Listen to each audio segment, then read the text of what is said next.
नमस्कार class first years. तो बच्चों की डिमांड पर और कई लोगों के व्हाट्सएप और फ़ोन कॉल्स के बाद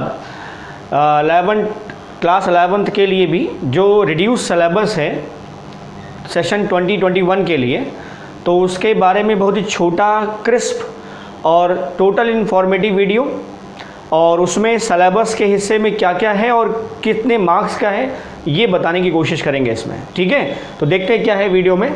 इस पार्ट में जो सिलेबस 11th का है केमिस्ट्री सब्जेक्ट के लिए, तो जो 30% रिड्यूस किया गया है, जैसे 12th में रिड्यूस किया गया है वैसे ही 11th के लिए। ठीक है, तो 11th का जो पुराना सिलेबस है उसमें कुल 14 यूनिट है, मतलब जो अभी सिलेबस है करंट में वो 14 यूनिट है। उसमें से अब केवल 13 यूनिट है इस क्लास फर्स्ट ईयर्स के लिए, इस सेशन में 2021 के लिए। जो उनका जो होम एग्ज़ामिनेशन होगा यूपी बोर्ड का और एनुअल एग्ज़ामिनेशन होगा वो इसी पैटर्न पे आना है, यही गवर्नमेंट का इस समय इन्फॉर्मेशन है। ठीक है, अब यूनिट फर्स्ट से लेकर के यूनिट 14 तक इस रिड्यूस पार्ट में इस यूनिट को हटा दिया गया है। ठीक है, ये जो यूनिट 14 है पर्यावरणीय रसायन, ये इस बार 2021 के सिलेबस से हटा दिया गया है। ठीक है बेटा, और जो शेष 13 यूनिट हैं उनमें से कौन कौन सा पार्ट हटाया गया है इसके बारे में हमने लिख दिया है यहाँ पर। और वो जो रेड अंडरलाइंड पोर्शन है वही जो है ब्लैक पेन से लिखा है बट रेड अंडरलाइंड है, वो पोर्शन जो है इस क्लास फर्स्ट ईयर के सिलेबस से एलिमिनेट किया गया है। ठीक है, तो यूनिट फर्स्ट में रसायन विज्ञान की कुछ मूल अवधारणाएं, वहाँ से ये पोर्शन हटा दिया गया है। यूनिट 2 में परमाणु संरचना, इलेक्ट्रॉन प्रोटॉन की खोज और ये रदरफोर्ड का मॉडल। यूनिट 3 में क्लासिफिकेशंस ऑफ या पीरियोडिक क्लासिफिकेशन ऑफ एलिमेंट और उनमें जो पीरियोडिसिटी होती है उनकी प्रॉपर्टीज़ को लेकर के, उसमें से ये पोर्शन हटाया गया है। केमिकल बॉन्डिंग का पोर्शन, उसमें से कोई भी हिस्सा नहीं हटाया गया है और ये बहुत ही अच्छी बात है। ये बहुत अच्छी बात है कि यूनिट 4 में जो केमिकल बॉन्डिंग और स्ट्रक्चर्स ऑफ मॉलिक्यूल्स होता है जो कि बेसिक है, मतलब अगर आप समझें कि केमिस्ट्री का बेसिक है, बैकबोन है वो, तो वो नहीं हटाया गया है। उसमें से कोई भी पार्ट, कोई भी छोटा सा टॉपिक भी हटाया नहीं गया है। द्रव्य की अवस्थाएं यूनिट 5 में, जिसमें गैस और द्रव पढ़ते हैं, सॉलिड वाला सेकेंडरी में पढ़ते हैं आप, तो गैस और लिक्विड में ये पोर्शन हटाए गए हैं। ऊष्मागतिकी में ऊष्माधारिता, साम्यावस्था हेतु मानदंड, गिब्स फेज रूल, ये सब गिब्स एनर्जी ये हटा दिया गया है इसमें। साम्यावस्था जिसमें रासायनिक साम्यावस्था और आयनिक साम्यावस्था दोनों आती हैं, तो रासायनिक साम्यावस्था का पूरा टॉपिक है। आयनिक साम्यावस्था में जो हेंडरसन समीकरण है, हेंडरसन समीकरण जिससे आप लवणों का पीएच या लवणों के जरिए इनका पीएच मान ज्ञात करते हैं, तो हेंडरसन समीकरण लवणों का जरिए अपघटन ये हटा दिया गया है। रिडॉक्स अपक्रियाओं में सारी बातें, उसका एप्लीकेशन हटाया गया है। ठीक है, ये सारी ये हम जो यूपी बोर्ड के द्वारा गाइडलाइन जारी है उसी के आधार पर हम बता रहे हैं आपको। ठीक है, अब यूनिट 9 में जो हाइड्रोजन का चैप्टर, उसमें H2 गैस का विरेचन, गुणधर्म, उपयोग, हाइड्रोजन परऑक्साइड का विरेचन, अपक्रियाएं और स्ट्रक्चर्स के बारे में हटा दिया गया है। एस ब्लॉक में ये कंपाउंड हटा दिए गए हैं फर्स्ट या सेकेंड डे में। पी ब्लॉक में जो 13, 14 दो ग्रुप है ना पी ब्लॉक में, कुल आपको 4 ग्रुप पढ़ने होते हैं। एस ब्लॉक फर्स्ट या सेकेंड डे और पी ब्लॉक में 13, 14 या थर्ड डे फोर्थ है। ठीक है, तो पी ब्लॉक में जो थर्ड है बोरान परिवार, उसमें ये कंपाउंड हटा दिए गए हैं। 14th या 4th ए जिसे हम कहते हैं, जिसमें कार्बन की ऑक्साइड, सिलिकॉन की यौगिक, SiCl4, सिलिकॉन्स जो बहुत इंपॉर्टेंट टॉपिक होता है, सिलिकॉन्स, सिलिकेट, जियोलाइट, ये सब हटा दिए गए हैं। यूनिट 12 में कार्बनिक रसायन के मूल सिद्धांत, तकनीकी शोधन, गुणात्मक और मात्रात्मक विश्लेषण की जो विधियाँ होती हैं वो हटा दी गई हैं। हाइड्रोकार्बन्स में एल्केन, हैलोजनीकरण, दहन और ताप अपघटन हटाया गया है। इसमें एल्कीन और एल्काइन और जो एरोमेटिक हाइड्रोकार्बन्स वो सारी चीज़ें हैं इसमें।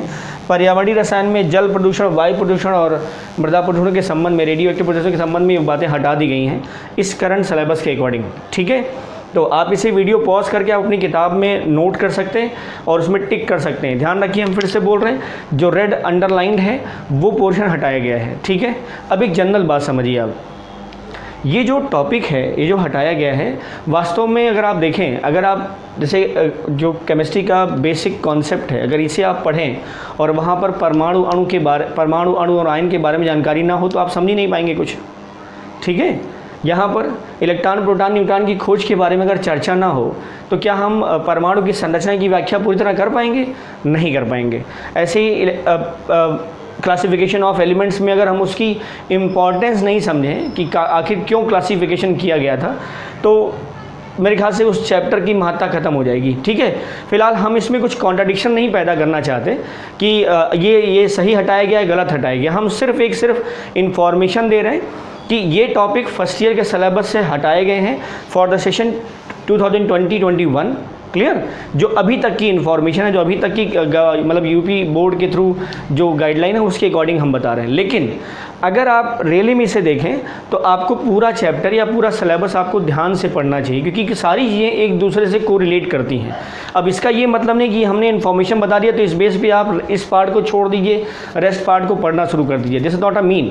और इस वीडियो को बनाने का पर्पज़ भी यही नहीं है। यही हम सेकेंडरी वाले बच्चों से भी कहना चाहते हैं कि जो इन्फॉर्मेशन दी गई है वो एज ए इन्फॉर्मेशन लीजिए, उसको इस तरह से मत सोचिए कि अब उसे पढ़ना ही नहीं है। क्योंकि अगर आपके पास बोर्ड एग्ज़ाम ठीक है इस सिलेबस के अकॉर्डिंग आ जाएगा, 12th वाले सिलेबस के अकॉर्डिंग, लेकिन जब भी आप कोई कॉम्पिटिटिव एग्ज़ाम देंगे, इवन पॉलिटेक्निक का भी एग्ज़ाम देंगे या बीटेक का एंट्रेंस एग्ज़ाम देंगे, बीएससी का एंट्रेंस एग्ज़ाम देंगे, तो उसमें भी आपको उन सारे सिलेबस से क्वेश्चंस पूछे जाएंगे।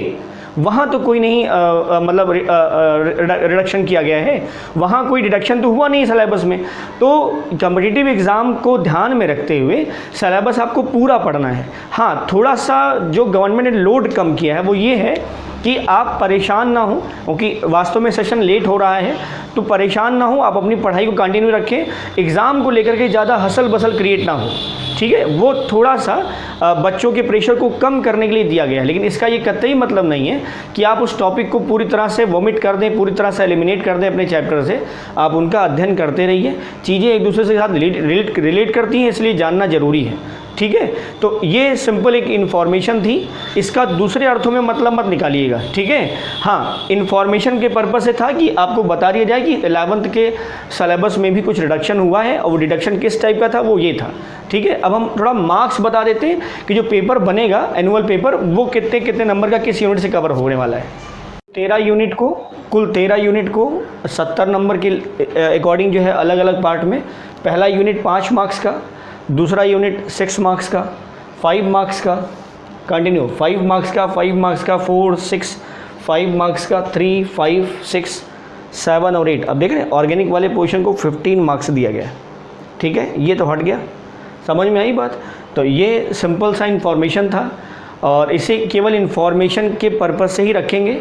इसको दूसरी तरह या दूसरे डायरेक्शन में इस इन्फॉर्मेशन को नहीं ले जाएंगे कि ये पूरी तरह से चैप्टर में पढ़ना नहीं है। अदरवाइज़ इसमें कोई भी ऐसा टॉपिक नहीं है जो आपके लिए ज़रूरी ना हो, क्योंकि ये फर्स्ट ईयर के बेस बनाते हैं, और वो बहुत ही आवश्यक है कि इन सारे टॉपिक्स को एज अ नॉलेज आप ज़रूर पढ़ें, किताब से पढ़ें, और इनके सारे वीडियोज़ आपको समय समय पे मिलते रहेंगे।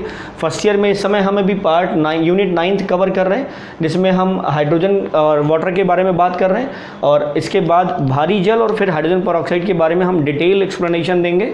तो जितने भी टॉपिक हटाए गए हैं या जो भी हैं उसके बारे में आप वरीड मत होइएगा, आपको समय पर लगभग पूरा वीडियो आपको मिल जाएगा। ठीक है, तो stay tuned. Thank you for watching.